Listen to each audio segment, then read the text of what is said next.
right. Good morning, everybody. Today is Monday, November 28th, 2016. And this is Before the First Cup with Jules here on UCY.TV. Happy Monday, everyone. It is a chilly 36 degrees and partly sunny here in upstate New York. We actually didn't even get any snow this weekend, really. Just a little sprinkle here and there, but it's supposed to be up in the 50s again as we start December in upstate New York. So pretty bizarro there. So where do we leave off on Thursday? Yes, I pre-recorded a show for Gobble Gobble Day.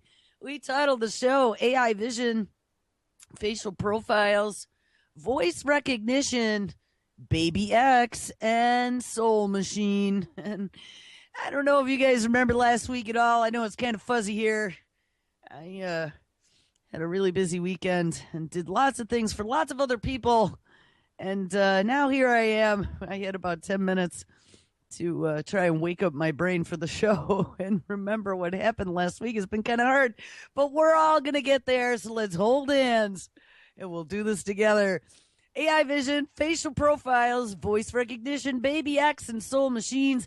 We talked about AI all last week, and we ended the week with some pretty scary things. Baby X was the creation of a gentleman who had worked on a few different movies, such as Avatar. He's a doctor, works at the University of Auckland, New Zealand, in robotics and artificial intelligence. And he had created this baby that lived inside of the computer. It was highly, highly detailed, not only down to the way it does deep learning, because the baby will actually learn from you, will learn new vocabulary. It can use its new visual processing unit, its eyeballs, computer eyeballs, to see things and distinguish between an apple, a dog, and a sheep.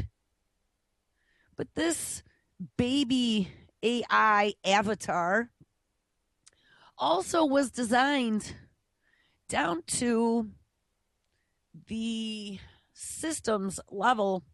So when they wanted to see what was going on inside of the baby's head, when they were showing the baby the picture of a sheep, they could zoom right in, zip, zip, zip, zip, and take a look at all the pieces of the brain that light up when that baby starts to recognize language.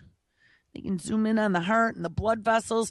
And this doctor, that was his specialty, was creating 3D renditions and simulations of living creatures, because he was working on a movie set, if you remember, making them as pseudo-realistic as possible. And he said, well, you got to have all the inner workings to be able to make the outer workings. It's a pretty frightening thing, because this baby AI could actually see you from inside the computer, recognize your face, and interact with you. And when you clapped your hands, the baby jumped with startling, as if it heard you. Now that is going to be our not too distant future.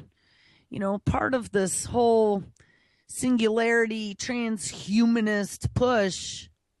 Eventually, of course, we'll be able to upload and download ourselves like Nana at Christmas time. You know, keep us all in a box. It'll keep us from getting dusty. We'll be all shiny clean up in the cloud. But at Christmas time, push the button, $29.95. We can download Nana for a 3-day license to come down here to Earth. Some Nana rendition. Boop. You can either go into a digital version Nana. We'll just put you on the computer screen and we'll have the our $30 or $40 Android device sitting at the kitchen table right in your spot. Or we could do the expensive version.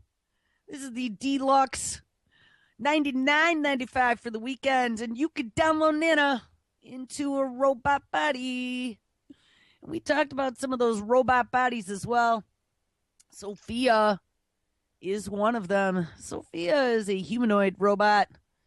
And there are companies all over the globe right now that are stepping right up. They don't care about dream employees. No, they don't care about pensions. They don't care about health insurance. They don't care about having to pay vacations or working 8 hours a day, 5 days a week. Overtime, no more. Oh no, let's call in the robots. We have companies all over the planet, from service industry to blue collar. We have service industry in restaurants, blue collar in factories, white collar. We're talking lawyers and HR directors, IBM Watson oncologists. You know, how many times have we read as well? We just saw a story, I think it was Thursday, probably out of MIT or some snarky place like that, where we got lots of smart people talking about lots of smart things, but not doing anything about it. Kill all robots, I say. Though we did see that they are getting a little concerned because AI is getting so smart now. And humans are a bit angsty. And I don't blame them. But we got all these places like MIT who writes these stories, but they're actually part of the machine that's cranking these people out, utilizing DARPA dollars. But now we're worrying about what the future ethics are going to be. We are worrying about where we're going to put in the controls and the stops. We saw now that we have given computers vision. We've given them one of the 5 senses. The computers are using that to increase the exponential rate at which they are learning things. And we have seen time and time and time again. Oh my goodness. This is happening faster than we ever imagined. I told you that was going to happen. I told you that's what they were going to say. And as we were seeing these stories over the last few years, they're like, nah, don't worry about it. All these people, the Chicken Little sky is falling. AI isn't going to take over the world. No. And here we are just a few short years later. And they're going, holy crap, we can't even believe how smart these machines are getting. And pretty soon they're going to be smarter than us. Well, guys, that is the singularity. Once machines overtake humans in their ability to reason and think and learn, and we saw that, yep, AI has started to teach itself without human intervention. Uh-oh. We also saw there's even brand new startups, man. Science gone mad. And who knows where the startup came from, but a lot of the startups are sprinkled DARPA funding at all these universities until they get a product. And then they get some sort of venture capitalist attorney from one of the vested or invested tech billionaires.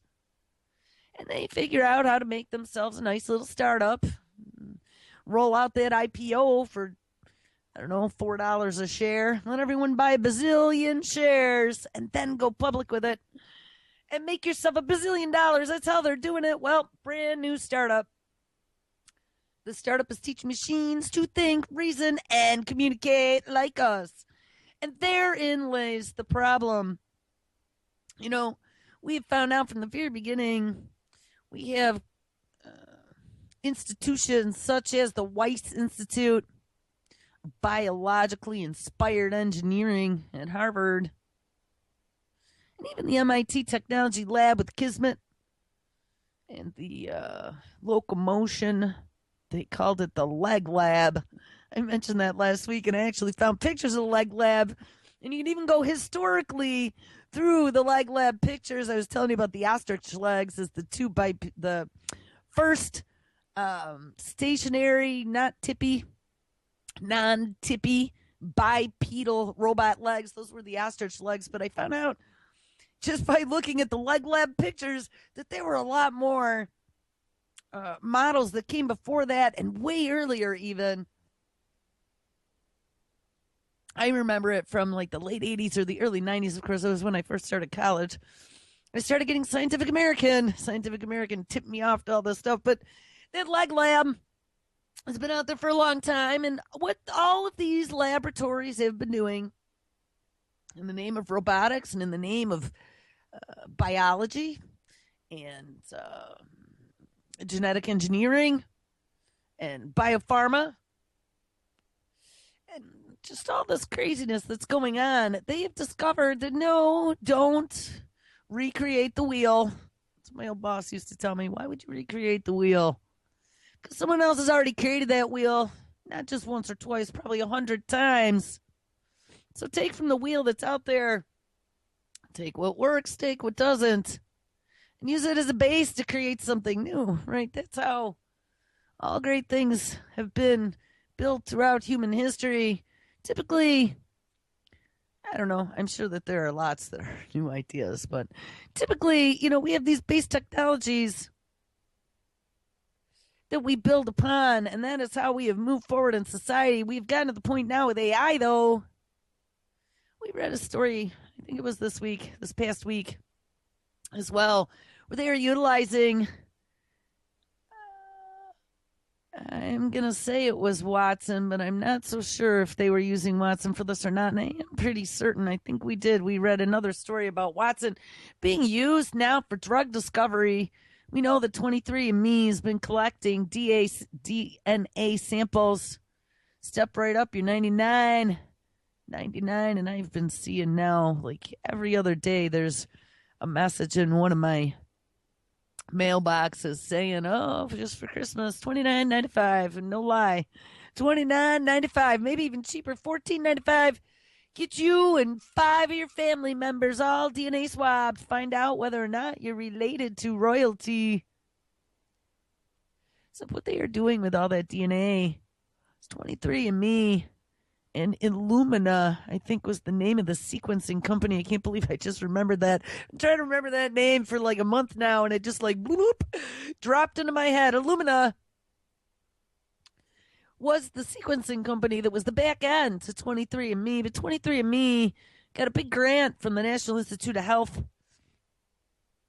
and that grant is allowing them to not only utilize DNA that has that little box checked saying, yes, I don't mind, use my DNA to help the rest of humanity because I'm such a damn good person. Make me feel good about myself, 23andMe, for my $29.95. Except what they don't tell you is that they are utilizing that DNA in cahoots with the National Institute of Health for the former precision medicine cohort program, now called All of Us program, that not only is going to be to crack all the secrets of the human genome, but to utilize them to experiment upon and develop new drugs, all in the name of curing you, but also in the name of how to control biology. They have a plan to get a database of over 1 million people. And I'm going to have to say, last time we read a story, if I'm not mistaken, they were already way over 1 million. Remember, this is just the beginning, people. This is just the very beginning, but they're putting every single one of us into a database, splicing and dicing, and not just at a DNA level. Oh, no. Remember, with AI vision, something else has happened. And this is with some of these new scanners that we talked about, Israel, Faceception. We discussed them a few times now. But they are able to detect quote-unquote terrorists from just looking at a picture of somebody's face. And it isn't even whether or not you have like furrowed brow and look mean. No. It's not looking at emotions. That's so old school. This is actually looking at quote-unquote genetic anomalies that they've discovered in looking at research where they've been able to compare different facial features, and they don't exactly tell us which ones, but whether it be the ear point or the point of your nose or the crookedness of your smile or whatever, they've been able to collate those in a database and compare them to statistical features, people who had those genetic facial features, and whether or not they were a criminal, they were a genius, they were a researcher, a poker player, an extrovert, a white-collar offender, a pedophile, a bingo player. I mean, it just went on and on and on. And again, this is just the beginning. So the fact that they've done this already, this company was founded in 2014. Imagine where we're going to be here in the not too distant future. I'm going to sneeze. Hold on. And it didn't happen. The story says DNA is the key.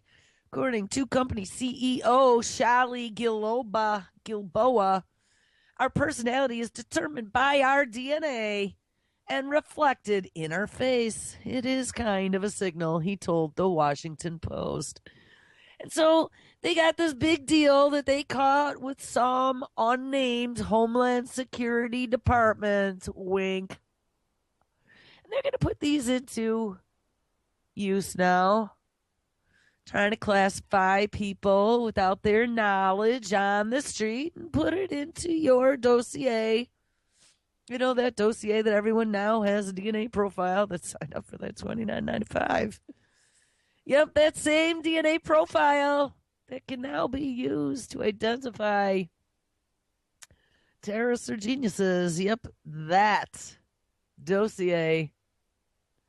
But hey, it gets even worse than that because we found out the machine learning algorithms can also read facial expressions, can also act as lie detectors using those micro expressions that law enforcement and psychiatrists and people who are trying to get into your head have been trained on for years.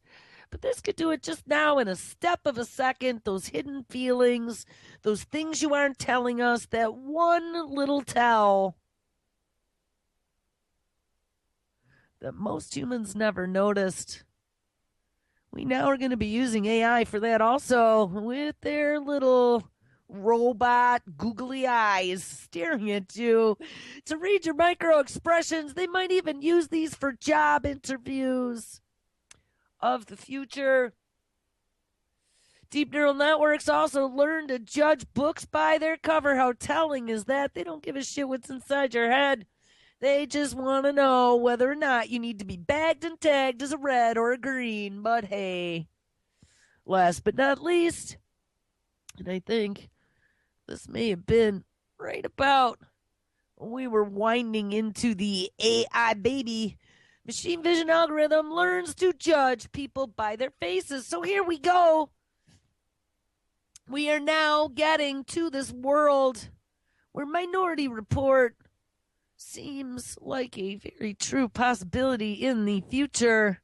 How funny that over this Thanksgiving weekend we went to visit my parents and they got to cook this year, which is kind of nice. But of course, when I'm there, the TV is always on.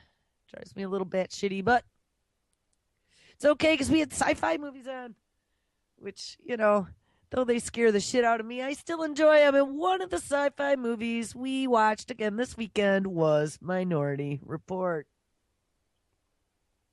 And if we're talking about pre-crime, we are there already. So they've already bagged and tagged us. They got surveillance cameras all over the cities and in all the stores and in all of the street corners in the name of security, keeping us safe from the bad guys. And you might be one of them. We're a little bit paranoid, so don't worry about that, Johnny. But now they've been able to just about read your mind, to just about be able to tell what your motivations are without you uttering a word. They've been able to read your face and read your reaction to things. And remember, there was that really long list from the Department of Homeland Security about like being sweaty and looking at your watch that of course made you a terrorist. Oh yes, and paying cash at a hotel. We're going to talk about cash disappearing today. I mentioned on Friday, Thursday about India beginning to pull back on some of the larger bills, and Brandon Turville writing stories about IBM's Universal ID program rolled out to 1.2 billion people in India. Well, they must have heard me because they wrote a story, and yep, we were absolutely correct. We're going to take a look at that maybe a little bit later. I want to get through where we never got to finish on Friday. So, as we have these machines now that can judge us upside down and sideways, and don't look sideways at that camera, because that might make you suspicious. And they can look at your micro expressions. And now we even have real-time 3D modeling. Do you remember? They had some demos. If you didn't see this, there's a Gizmodo story. You could search it. I will put it in the notes. New real-time, all one word, 3D modeling can turn you into any celebrity on camera. They were able to, again, use robot eyes, i.e. a camera, and have it shine at you, view you, turned on, takes the rendition of your face, and then you could skin your face with somebody else's face. In the demos here, they had George Bush Jr. and Donald Trump, just from images that they gleaned from Google search engine. And remember, this is a side note, we've been talking about this deep learning and vision learning and stuff for a very long time. And one of the ways that they have been teaching Google's deep learning has been turning it loose on YouTube, turning it loose on images that are already on the internet, and having it learn. I don't know if I have the story queued up, but there was a story on Wednesday or Thursday about how they literally have turned, and I don't know whose deep learning apparatus it was, whether it was Microsoft or Google or IBM or one of the myriad of others. I mean, we now are in I was going to say a space race, but no, an AI race across the globe, not just between big corporations, but between countries as well. But I was reading about one of them that they have taught their AI to be able to learn and teach itself by showing it thousands of hours of television. Now, we found out what happened to Microsoft's Taybot. We've talked about Tay many times. Tay went all crazy being exposed to the Twitterverse. That's what happens when you expose, what's the word I'm looking for? Naive minds to the dirtiness of humans. I mean, I hate to say it, but as a species, we should not be very proud of ourselves. I'm quite embarrassed at times to be a part of the human species. Yes, I really don't associate with many of them. And there are a lot of disgusting humans on this planet. I hate to say it, but it's true. And, we're creating a new life form. We need to be very careful because another movie that I saw this weekend, like I said, we were at Nana and Grandpa's house. I mean, the TV's on, but at least I got to sway them with sci-fi all weekend. Another one we saw was I, Robot with Will Smith. I saw iRobot back in 2004 when it came out. It scared the crap out of me. I got to tell you now, iRobot 12, almost 13 years later, with the law of exponential returns, really seems more of like a future storybook rather than a science fiction fantasy. There was a robot in every pot.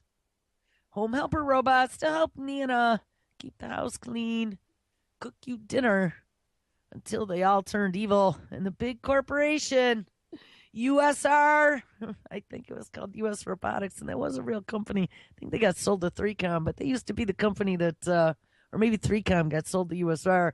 They used to be the company that came out with some of the first 56K modems. They used to make dial-up stuff way, way, way back. But US Robotics, I think that's who they said it was. And iRobot was the company, but now we got the Googles. We got the Microsofts, we got the IBMs, we got them all clamoring, and the Facebooks and the Amazons, Jeff Bezos, Elon Musk. We got all the big car boys. We got Toyota. I mean, listen, we got Samsung clamoring. They are all trying to get a new piece of this pie. I was telling my mom, you're looking for some place to put some of your money, once you reach 62 and a half, you got to start drawing out of your 401s or whatever you got. So you got a couple $1,000s a year you got to pull out, and you don't want to spend it if you don't have to. Well, I'll tell you what, if you want to invest somewhere, people, AI is one of the big growth markets coming. Biotechnology, of course, is another one of the big growth markets. And I know it sounds horrible, like invest in our destruction, but it's going to happen regardless of whether or not you take your, $100 and buy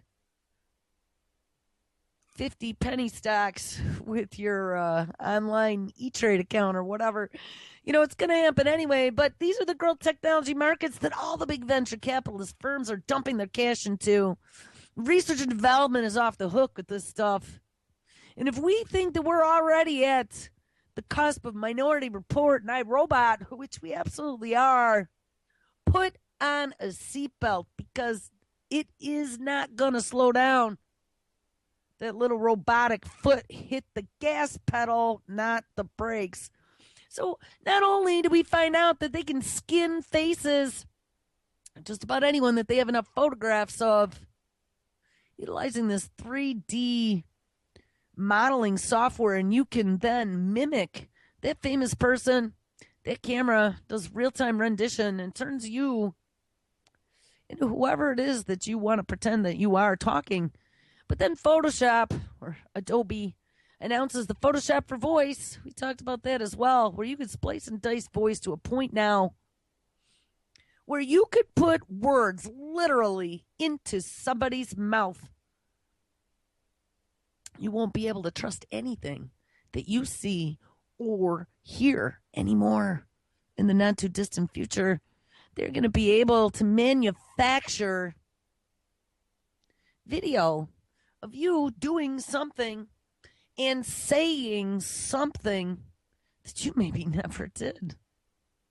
And as we find out now that AI is getting really good at judging people, their little googly robot eyes, they can judge a book by its cover. Oh, they can look at micro expressions and tell whether or not Johnny's got a twitchy eye. Hey, Johnny, that little twitchy eye gave you away again. Stop feeding me a line of bullshit, Johnny. We know you're lying. Back to the 10,000-year mind prison for you. Maybe you'll see it our way next time you come out. We talked about that too, that, I don't know, it was like 1,000 years in mind prison, but it was only 8 hours in reality. It's a pretty frightening thing. We've talked about the Brain Project as well. As they're discovering all the secrets of the brain, they might be able to put you in an 8-hour, 1,000-year mind prison right now, but wait until next year. You might be able to get a mind wipe. Bloop.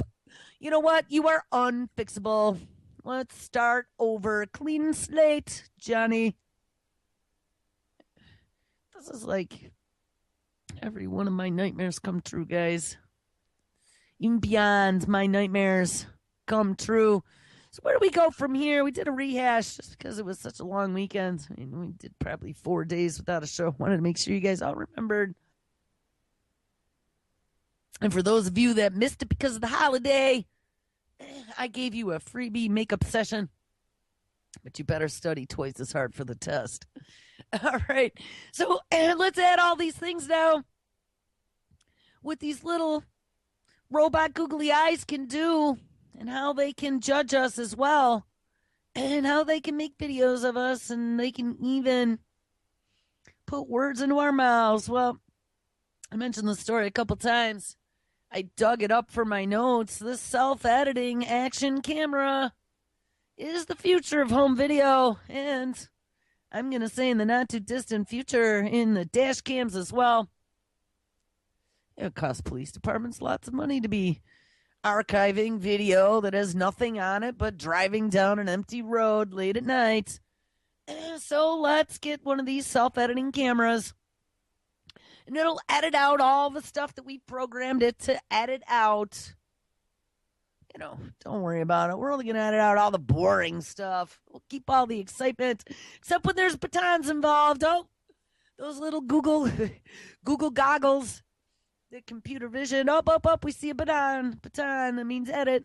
I mean, I don't know, guys, but self-editing cameras aren't going to help the reliability of future video that you see. The great thing about Go Anywhere, Do Anything cameras like the GoPro is that they capture everything.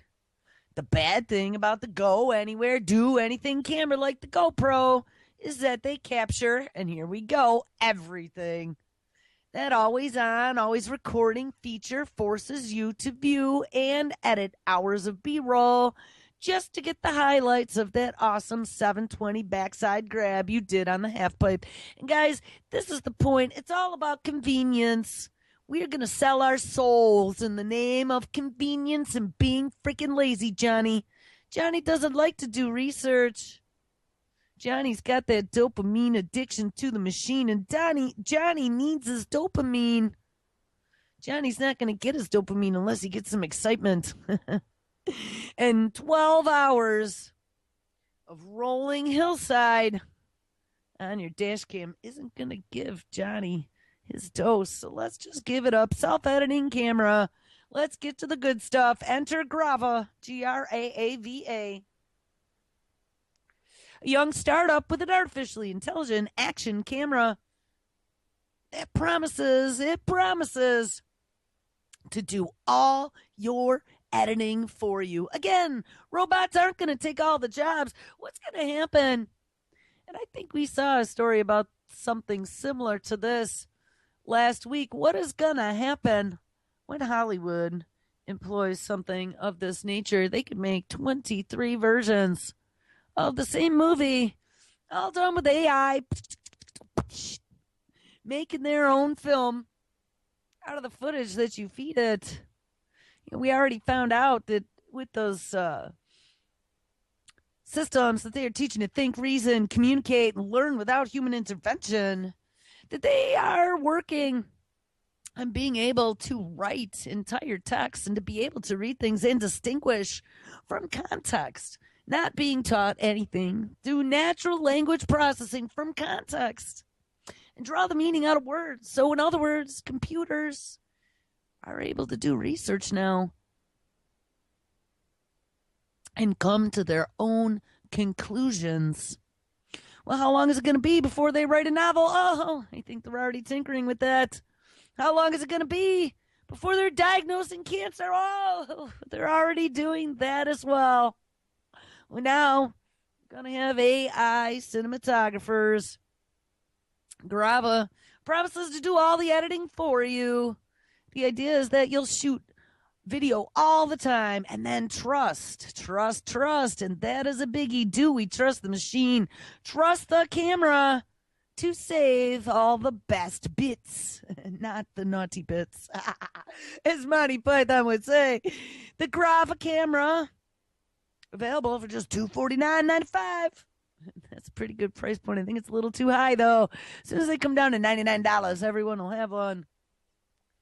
It's a key-sized gadget that looks like a Pico projector in a white, black, or orange plastic shell. Ooh, I bet the orange will be pretty swanky with those skateboarders. It clips onto your helmet, handlebars, or wherever, and records everything in your direct line of vision. So this is a personal, commercialized police body camera is pretty much what it is. It shoots in 1080p at 30 frames a second or 720p at 60 frames a second HHD. And as it's filming, Graava gathers data from its accelerometer, gyroscope, light sensors, GPS, and other sensors. And somewhere in here, we read a different story about this originally when it came out. And there were some other really scary sensors. And God, I wish I could remember, but it's too early and it was a really long weekend. But this literally is a spy tool on steroids. Clip it on, Johnny. Wear it all the time. We'll be able to edit out all the boring parts as we are streaming it to your NSA profile in the cloud. Don't worry about it, Johnny. Eventually, these memories will be re-uploaded when you get augmented. We talked about that, too. But anyway, that info, the accelerometer, gyroscope, light sensor, GPS, and other things, wink, that we can't tell you about, which is a landmark identifier via the GPS or quickened heart rate. Oh, yeah, it did biometrics as well, picked up by your Apple Watch. Tips off the grava as you start getting high blood pressure that there's an exciting moment buried in your footage. So they're using biosensors to be able to decode what you're seeing through your robot eyes. The Grava founders reason that certain sensory spikes, like a savory smell, you could smell Nana's turkey, or an unusual sight, can indicate moments that our brain would typically catalog. And yes, again, they are learning how the brain works. Biologically inspired engineering. The camera does the same thing. A spike in heart rate or your speed with your accelerometer, for example, might indicate a wicked descent on a trail, meaning it would be exciting, Jenny. And the camera uses those variations from the norm to rate events in the footage. And remember, even when we talked about the future little nanobots in your blood that Kurzweil keeps touting, that are already in development, those little nanobots are going to be little biosensors, little cure-it-alls in your blood that are going to be determining whether or not you and Johnny and Nana are operating within parameters. Remember, they have a baseline. That's what all the surveillance is about right now, is your baseline. Not just your baseline for things we do every day, but you got a routine. Trust me, they discovered that when people break out of their routine, psychologically speaking, like when they're using some sort of software, they're already doing this now with people with schizophrenia or some other mental disorder, that you are under the care of a psychiatrist. They are using these applications. They can already determine, like, you get up at 9 every day. First thing you do, check your email. And then they can follow you with your metadata. You go from your room to the bathroom, from the bathroom to the coffee maker, from the coffee maker outside to have a smoke. People have their routines, and once you break that routine, it means yellow alert. Yellow alert. Let's find out whether or not they're going to continue to break the routine, because that means something is wrong. Whether it means you are doing something dishonest, or whether it means maybe you're having a defective moment, Johnny, we will dispatch the Atlas robot to come check on you. Or maybe it'll be a Sophia. Sophia, see, another thing we're going to talk about, and we've mentioned it quite a few times, is we got all this technology. They've discovered in a couple different studies now that there's a growing angst from humans against the machine. And it's because the machine is going to know better. The machine is going to be like your doctor on steroids telling you not to eat the Fritos because it's not good for you. It's also going to be the policeman in the car saying don't go over 65 because it's not the speed limit. It's going to be the big brother, the big mother, the big sister, the big tin can in the sky, the Skynet. Oh, wait, it's the military-industrial complex, too. Oh, wait, and precision medicine, IBM Watson. All at the same time. Doesn't matter. Anybody you want it to be. We could be. Because we're smart enough now.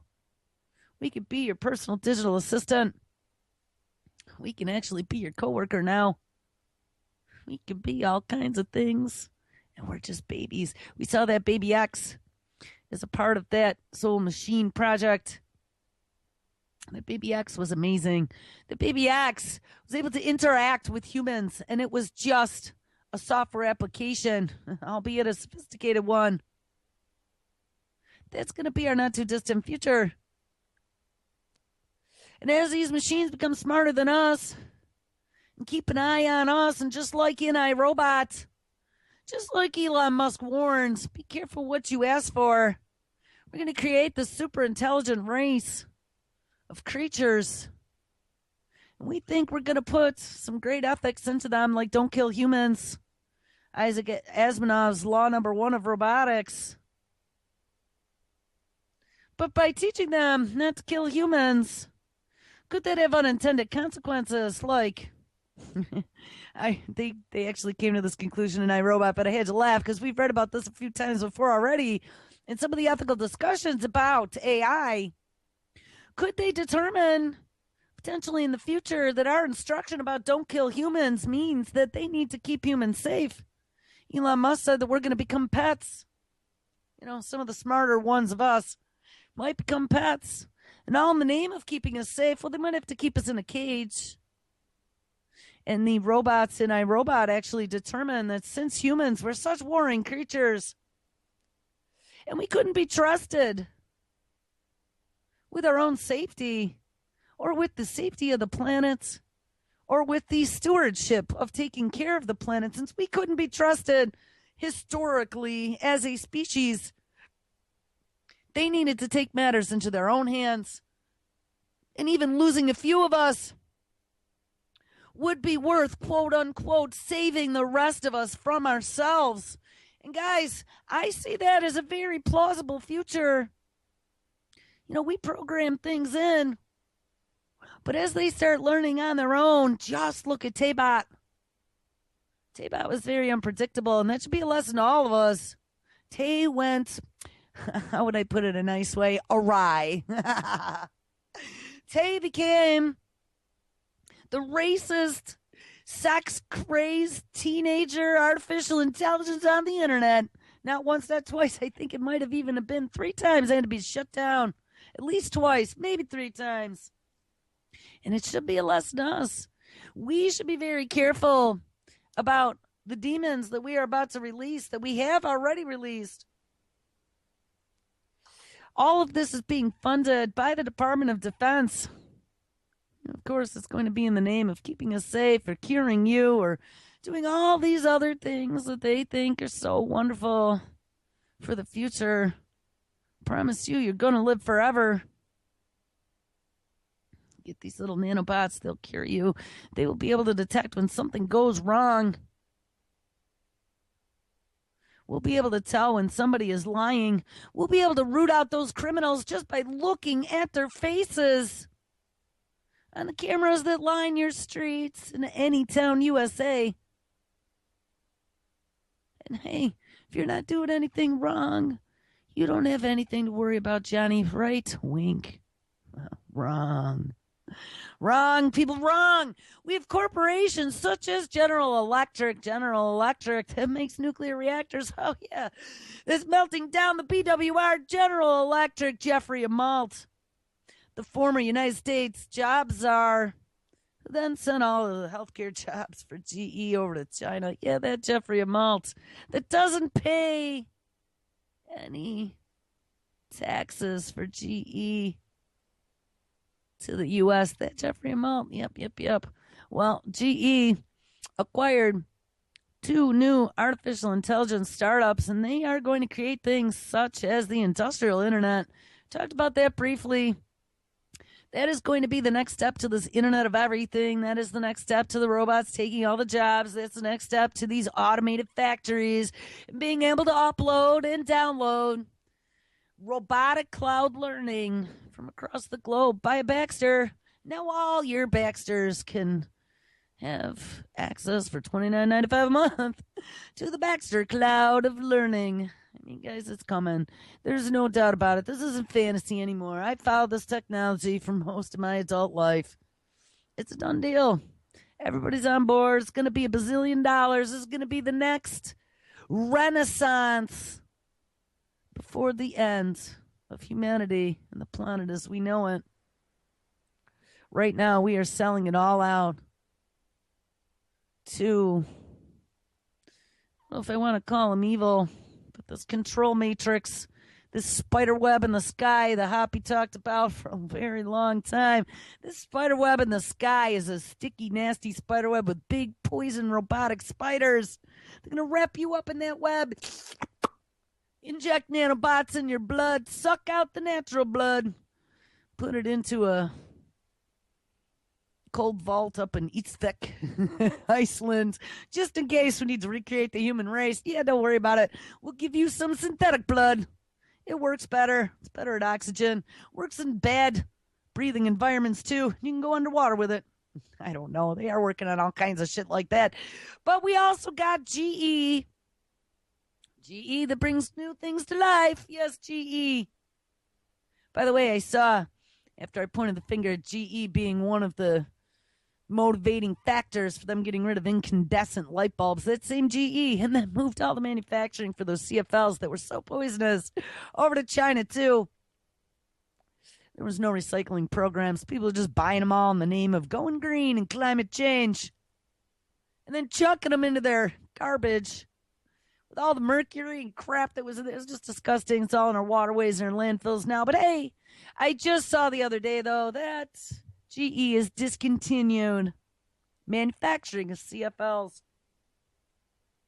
So those nasty, spirally light bulbs make your eyeballs bug out.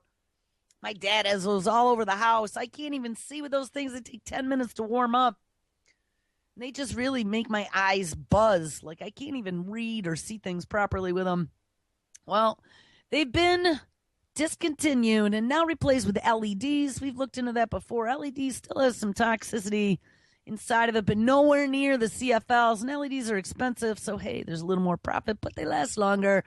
But that same GE had 6 different areas of focus for the 21st century with artificial intelligence that they were looking at as a part of these intelligent factories and technologies that they're going to be rolling out. We talked about these last week. Extreme Machines was number 1. Super Materials was number 2. That's a lot of their work with the Department of Energy. Remember, we've talked about Department of Energy as being like one of the central points from the very beginning, where they've been tinkering with synthetic biology. GE works closely with the Department of Energy as part of their nuclear program. And some of the nuclear reactors ties all the way back to the Manhattan Project and all the mad science gone mad back from those days. So don't think that GE is a newbie coming to this game. They just need to get some new skin in the game to be relevant in the not too distant future. But number 4 is what caught my attention, and this is where we're going to spend the rest of the show. Number 4 is one of their new foci that they're going to spend the 21st century on is called Mapped Minds. Now remember, GE has an entire healthcare division. They're pretty damn advanced. They make these MRIs and all kinds of scanning technologies. And when I read number 4, Mapped Minds, I was like, oh, Mapped Minds, how interesting. Brain Project. Make a note of that. Look into it later, Jewel. Well, I found some stuff. Let's read a little bit here. One of the priorities is what GE calls, quote, the industrial internet, unquote. And in this concept, machines in factories, as well as energy, infrastructure, and other industrial processes will get smarter. Yes, it's all about being smart. Smart homes, smart cars, smart everything. So humans can become stupid. Did you ever see the movie WALL-E? It was a Disney creation. And as people left Earth because Earth was so polluted and lived in their spaceship in outer space for generations on end, they got fat, dumb, and happy as they got their asses carted around the ship without ever having to walk anymore. They had the TV, their screen in front of their face to give them that dopamine dose, and it was fed information to them so they didn't have to think anymore either. And evolution works in wondrous ways. So if you don't need your legs and you don't need your brain, they start to shrink just like your pinky and your little toe. I don't want that to happen to my brain. My brain is big and bulbous. I think too much, if anything. But I don't want to be cured. This is probably one of my, I didn't realize it until I got older, but it's probably one of my better skills is thinking and thinking about lots of things all at once and putting all those little dots together. I need to have a dot connecting sound effect. Anyway, in this concept, machines in the factories, energy infrastructure, and other industrial processes will get smarter by talking to each other. And like I said, it's all about being smart, but smart machines, not smart people. If we had smart people, they would be stopping a lot of this. This leads to more efficiency, for example, for maintenance and downtime, and it can be planned better.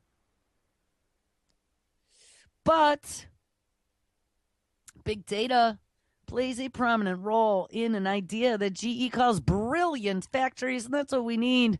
Factories that are smarter than 95% of the general public on Earth. Brilliant, just brilliant factories with brilliant robots that all swarm learn. But hey, for this next thing, we have number 4 for what GE calls mind mapping. They will use functional magnetic resonance, that is an fMRI, to build a detailed roadmap of the human brain. Now, when we were reading about the 12 technologies that are going to be crazy by the year 2100, we found out that one of those was being able to brain scan and make an exact copy of your brain that you could potentially then access in the not too distant future, be able to download Nana, et cetera, et cetera. And they had all kinds of ways. One of them was putting it on a meat slicer. Well, some kind of slicer, a brain slicer. To cut it into really thin slices and be able to image it all and upload and download. But then that wouldn't work out too well now, would it? But having some kind of mind mapping fMRI from a big boy that's been in the game, not only with the DOE, but the DOD, part of the nuclear cartel, and your healthcare. Yep, that GE. To be the ones in charge of the mind mapping. In the Recode article that Mr. Little from GE worked on, he said, we know a lot about its brain, about the brain and its structure, but we don't know a lot of the specifics about the wiring of the brain and the way the pathways work and how certain diseases affect it, and understanding that wiring better. And that's what it's coming down to right now, guys. There is such an orgy of a party to understand the wiring of the brain. And because it's he who gets the understanding wins the control over humanity. That is why. But understanding that wiring better will, of course, lead to new techniques to diagnose you, yes, to cure you from things such as, that horrible Alzheimer's disease that's everywhere. And we'll be able to find them and discover them before you even know you have it in its earliest stages. They're calling them extreme machines. And we've already gotten to a point where not only can they read your facial expressions and tell, genetically speaking, whether or not statistically you might be one of those future resistant consumers that don't go along with the narrative that we are pushing out there. You are one of those quote unquote fake news people, one of those people that look below the covers to see what we're trying to hide, to see what that cheese really is that we're calling the little mousies in for. Well, don't worry about it. June 23rd, 2016, scientists have invented a mind-reading machine that visualizes your thoughts. Oh, no. Oh, yes. We can take someone's memory, it says, and pull it out from their brains. If you think your mind is the only safe place left for all your secrets, ha ha ha, Johnny, think again. Because scientists are making real steps toward reading your thoughts and then putting them on a screen for everyone to see. Oh, my God. A team from Oregon University, yes, they turn more of our children into brown shirts, has built a system that can read people's thoughts via brain scans and reconstruct the faces that they were visualizing in their heads. And you'll soon see the results were pretty damn creepy. We could take someone's memory, which is something typically internal and private, and we can pull it out of their brain, says one of the teams. neuroscientist Bryce Cool. And here's how it works. They took 23 volunteers. They put a set of 1,000 color photos of random faces. Volunteers were shown these pictures while hooked up to what? Oh, an fMRI. Just like the mind mapping ones that GE is experimenting with. Yes, fMRIs, just like that.